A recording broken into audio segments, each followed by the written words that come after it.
Let us run with endurance the race that is set before us, looking to Jesus, the founder and perfecter of our faith. When our prayers seem to bounce off the ceiling, many simply give up on God. Our house is foreclosed. Our job is taken away. A loved one dies anyway. We have to go on living, and today we're going to hear about managing disappointment when prayers are not answered. From the Moody Church in Chicago, this is Running to Win with Dr. Erwin Lutzer, whose clear teaching helps us make it across the finish line. Pastor Lutzer, when God does not appear to answer our prayers, we can have a sinking feeling of being abandoned when we needed the help the most.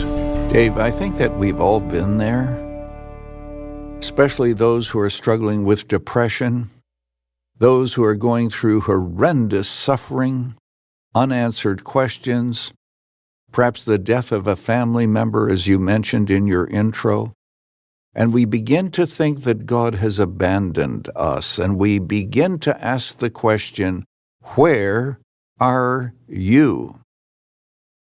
One of the things that we have to remember is simply this, and it's really sobering to realize that apart from the prayer of salvation, all other answers to prayer are temporary. Let's take even the resurrection of Lazarus. What a wonderful miracle. As a matter of fact, he was restored back to his two sisters, but you know what? Lazarus died again. And I can imagine that if someone threatened his life, he might have said, okay, go ahead and kill me. I've been there. You and I must recognize that we have to live in light of eternity and not simply in the light of time. I've written a book entitled, Why Doesn't God Answer My Prayers? And one of the things that I want to do in that book is to help all of us to manage those disappointments. Here's what you can do to receive a copy. Go to rtwoffer.com, or you can call us at 1-888-218-9337. But now let us listen carefully even as we discuss the topic of how do we handle the disappointment of unanswered prayer? My subject today is living with unanswered prayer. The subtitle is Coping with Disappointment with God. The question is, do Christians believe in prayer? This week, I received an incredible email. I don't receive a lot of emails directly, but through my media department, our media department, I should say, not my media department. And it's about 3 pages long, but it's incredible because it deals specifically with the disappointment of unanswered prayer. And last night, or was it this morning, I actually took some of the notes down to let you know the deep pain that this woman is feeling at the age of 40. She said, I'm desperate and panicked. I question none of the doctrines of the Christian faith, the deity of Christ, the sacrifice of Christ. And she was brought up in a believing home, trusting Christ early, but doubting his love. She said, I don't experience any peace that passes understanding. She said, I'm seeking, but I'm not finding. There's no sense of the presence of God. Shouldn't have I encountered God by now? You know, the Bible says, and then she goes through all the verses, draw near to God, delight in God, and he'll give you the desires of your heart. She says, none of this feels true. She is a virgin. She's kept herself for some man, but she desperately would like to be married and have children, but that's not happening, and her biological clock is running. She said, I feel such loneliness that I feel stomach sickness. And older single women, you know, they understand what's happening there, but she said, I'm lonely. I'm still living with my parents. She said, I wanted to be an actress. That isn't working out. I am now a mental health counselor and has very few clients. Nothing goes right. Should not my faith anchor me rather than confuse me? Shouldn't I serve and experience the personal nature of my faith? God seems to have given me nothing. She said, I pray all the time. She said, I just pray continually.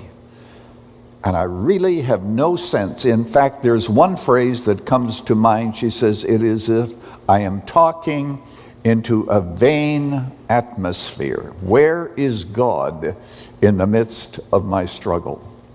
Now, of course, there are all kinds of experiences like that where people are very disappointed with God. Some time ago, as you know, in Texas, you have this terrible flood of taking a camp away. I think more than 100 died. I actually lost track of the number of people who were swept away in the flood, little children. And the Christian parents are asking, I mean, can't we expect God to at least protect his children? You know, couldn't the weather forecast have been predicting this earlier? And couldn't the staff had acted? And if. And then you have all the stories of people who have terminal diseases who are being prayed for. Sometimes day and night there's prayer and fasting, and sometimes we see a miracle and sometimes there is none. Even mothers with small children being taken away. And you say to yourself, where is God? And so that's why this message actually is managing to live with unanswered prayer. And I'm going to be giving you some specific instruction. But before we get there, of course what we're going to do is to look at the Bible. I want you to turn to the 10th chapter of the book of Hebrews.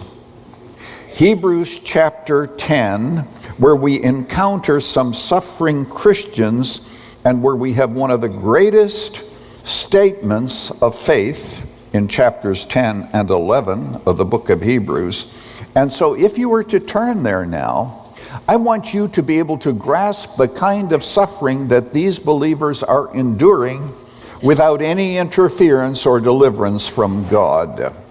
Notice what it says. I'm actually in chapter 10. I'm going to begin at verse 32. But recall the former days when after you were enlightened and endured a hard struggle with sufferings, sometimes being publicly exposed to reproach. You know, I preached in Albania twice, preaching tour. Fascinating story, but what we learned about communism was unbelievable. Under communism, pastors were taken down the street with Bibles, and they were humiliated in ways that I don't want to describe in a public audience. And so here, these people are exposed to public humiliation, but in addition to that, sometimes being partners with those who are so treated. In other words, there were those who were willing to identify with Christians who are going through this. That's different, isn't it? You know, today if a Muslim comes to faith in Christ, Christians don't want to identify because, well, sometimes he doesn't want them to because their families back home might be persecuted, but sometimes Christians say, hey, I want to stay away. They were willing to identify. And later on in the book of Hebrews, it talks about those who visited those who were in prison. And then comes this phrase, which jumps out at me. For you had compassion on those in prison, and you joyfully accepted the plundering of your property. Can you name one American, including me, who would joyfully accept the plundering of our property? I read that and I say, where in the world is all that joy coming from? I mean, that is so contrary to everything that you and I have grown up with. It says, and then, since you know that you have yourselves a better possession and an abiding one, therefore do not throw away your confidence, which has a great reward. And that's what young people are doing today. Isn't that what we hear when it comes to statistics, that there are young people who are brought up in the church, and then they grow up, and they go to college and they deconstruct. What they're doing is they're throwing away their confidence and throwing away the faith. And he's saying, you know, some of you are in danger of doing that. And I'm going to skip to verse 39, but we are not of those who shrink back and are destroyed, but of those who have faith to the preservation of their souls, he says. Now, it dawned on me that this is where chapter 11 begins. We usually begin with chapter 11, but this is the great catalog of faith. And even this morning I was contemplating this fantastic verse 6. And without faith it is impossible to please him. To those who come to God must believe that he exists, and he rewards those who diligently seek him out. That's a good translation. God rewards those who diligently seek him out. Now I'm going to give you three facts about faith, and then what we shall do is to get very specific in terms of managing your disappointment with God. 3 facts. First fact is simply this. Number 1, faith sometimes changes your circumstances. Faith sometimes changes your circumstances. I mean, just think of what was done by faith. Verse 4, by faith Abel offered unto God a more acceptable sacrifice than Cain. So Abel, did it by faith and was received. Cain was rejected. Verse 5, by faith Enoch was taken up so that he should not see death, and he was not found. He was miraculously taken to heaven because of his faith. He was commanded as having pleased God, and without faith it is impossible to please him. And then verse 7, by faith Noah, being warned by God concerning events. Noah told the people that there was going to be rain. There had not been rain on the earth before that time, and I'm sure that they believed it was a conspiracy until it rained and all the fact checkers drowned. But notice it says, that Noah went out by faith and God preserved him. Verse 8, Abraham, his story, and we could go through the whole list. And he says in verse 16, these desire a better country, a heavenly one. God is not ashamed to be called their God, for he has prepared for them a city. And then we have to skip through here to verse 32. And what more shall I say? Time would fail to tell of Gideon, Barak, Samson, Jephthah, David, Samuel, and the prophets, who through faith conquered kingdoms, enforced justice, obtained promises, stopped the mouths of lions, quenched the power of fire, escaped the edge of the sword, were made strong out of weakness, became mighty in war, put foreign armies to flight. The walls of Jericho fell down by faith. Women received back their dead by resurrection. Stop. Look at all these miracles that happened by people who had faith. And now in the middle of verse 35, you have a radical change. The verses in the Bible were not inspired. That is, the verse numbers were not inspired. And I think that the verse here, the folks who did this wrongly. In the middle of verse 35, you should have a break and a brand new paragraph and a brand new verse. Because what we have from here to the end of the chapter is people of faith who experience no miracle at all. Notice it says, verse 35, women received back their dead by resurrection. Some. The old King James says, and others. Some were tortured, refusing to accept release so that they might gain a better life. Others suffered mockings and floggings and chains and imprisonment. They were stoned, they were sawn in two. That's probably the prophet Isaiah. They were killed with the sword. They went about in skins of sheep and goats, destitute, afflicted, mistreated, of whom the world was not worthy, wandering about in deserts and mountains and dens and caves of the earth. And I might add, and there was no deliverance, there was no miracles, no walls were falling, no lions' mouths were being closed. We love to tell the story of Daniel, and it's a true story. But my wife and I have been to Rome. We've been in the Colosseum, the ancient ruins. We've been in the Circus Maximus. It is there where hungry lions were taken and the Christians were torn to shreds, and there was no angel that closed their mouths.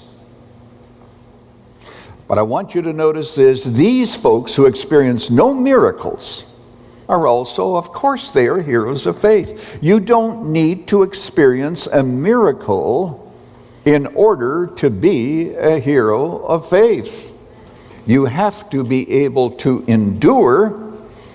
If you endure properly, you also can be a hero of faith, and you don't need to see a miracle. This is amazing. So first of all, faith sometimes changes our circumstances. It brings about miracles. Secondly, faith sometimes does not bring about a miracle, but it's okay as long as you endure. As long as you are faithful in the midst of your non-miracle experience. These folks, you know, when it talks about those running around in sheepskins, goatskins, dens, and caves of the earth, probably during the time of the Maccabees when Antiochus Epiphanes came against Jerusalem. And I'll tell you the kind of persecution that they did. They took children, I hate to say this, but they took children and they put them on chariot wheels and tied them on, and then they ran and tortured them. And there's no deliverance, sorry. Verse 39, and all these, though commended through their faith, see, they were commended, did not receive what was promised, since God had provided something better for us, that apart from us they should not be made perfect. God is saying that, they didn't get the miracle that they wanted. No doubt they were crying to God for deliverance, but they were commended for their faith. And then what he's saying is, and they anticipated the coming of Jesus Christ, and so they aren't totally complete yet until Christ comes. And of course at the end there's going to be a resurrection and all, and that gets into the issue of prophecy. But here's what I want to say. First of all, faith sometimes changes our circumstances. Sometimes faith does not change our circumstances, and faith does not judge God by circumstances. You go on believing miracle, no miracle. Let me give you an example. The 12th chapter of Acts. The Bible says there that none other than James was put to death by Herod, it says. And Peter was to be brought out the next day, also to be beheaded. And lo and behold, Peter's sleeping, by the way. Why would Peter be sleeping when he was anticipating that day to be beheaded? The only reason I can think of is he wanted to be rested when he arrived in heaven. So Peter is sleeping and having a good nap, and an angel taps him on the side and says, "Hey, Peter, get up. We're going out of here." And they walk out of the jail. The doors open, just like if you go to a department store, the door anticipates your coming and it opens, and they go right through everything. And then you say, "Oh, it's because the church was praying for him." Yes, they were, but they weren't praying with a whole lot of faith. When Peter shows up at the door and Rhoda, God bless Rhoda, says, "Peter's at the door," what did they say? "Well, of course, because we've been praying for a miracle." They said, "No, it's his ghost, it's his spirit. We don't believe it." So they didn't pray with a lot of faith. So there you have an example of God heals one person and delivers them, and the other person is not delivered. He's put to death. And how do you explain it? It's the mystery of God. Some of you struggle with jealousy. And the reason that you do is somebody has a bigger ministry, a bigger this, a bigger that, more influence here, more influence there. Do you remember when Jesus said to Peter, this is in John 21, Jesus said to Peter, Peter, when you're old, somebody's going to stretch you and take you where you don't want to go, and they're going to stretch you out. And then John says this he indicated by the death he was to die. And Peter ended up being crucified. Tradition says he wanted to be crucified upside down because he didn't think he was worthy to be crucified like Christ. And then Peter says, but Peter, when Jesus told him that, says, well, what about this guy? What about John? Jesus said, if I will that he tarry till I come, what is that to you? You follow me. And when you're tempted to envy others because of jealousy, remember it's the sovereignty of God who puts people in certain positions, and your responsibility is to be faithful and content where you are, serving the Lord with all your heart. Now let me give you 6 different, I want to say something stronger than suggestions, 6 different admonitions, I know that's a big word, of how to cope when your prayers aren't answered and how to endure. Are you ready to write? Number 1, obviously, continue to pray, and especially pray for wisdom. I can't tell you how often I have claimed James chapter 1, verse 6. If any of you lack wisdom, and by the way, do you know what James says in the opening of his book? He says, if any of you fall into various trials, rejoice. Boy, that's hard to do. But James says, if you lack wisdom, ask of God who gives to all men liberally and doesn't withhold, but ask in faith and he'll give it to you. This is Pastor Lutzer. I just want to give a word of testimony here.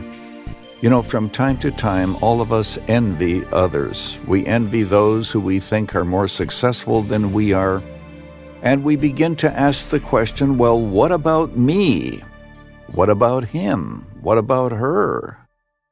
One of the things I've found in my own life is to genuinely give praise to God for those who are successful, those who have wide ministries, and it's wonderful to be able to pray for them without this feeling of, why me? Or why not me? All that to say this. There are times in our life when indeed we do encounter disappointment with unanswered prayer. And in my brand new book entitled, Why Doesn't God Answer My Prayers?, I deal with those kinds of issues. As a matter of fact, the truths that you've listened to in this message are in this book. And I did it for this reason. I recognize that so many people leave the faith because of disappointment. So how do we handle the disappointment that we have with God? For a gift of any amount, this book can be yours. Why don't you be among some of the first people to receive your copy? Here's what you do. Go to rtwoffer.com. That's rtwoffer.com, or pick up the phone and call us at 1-888-218-9337. Because I believe that this book is going to be such a blessing, I'm going to give you that info again. Hope that you have a pen or pencil handy. You can go to rtwoffer.com, because for a gift of any amount, this book can be yours. rtwoffer.com, or pick up the phone and call us at 1-888-218-9337. Let's join hands and run together toward the finish line. You can write to us at Running to Win, 1635 North LaSalle Boulevard, Chicago, Illinois, 60614. When tragedy takes a spouse or child from us, we go through times of grief, sorrow, facing the inevitable rebuilding of our lives.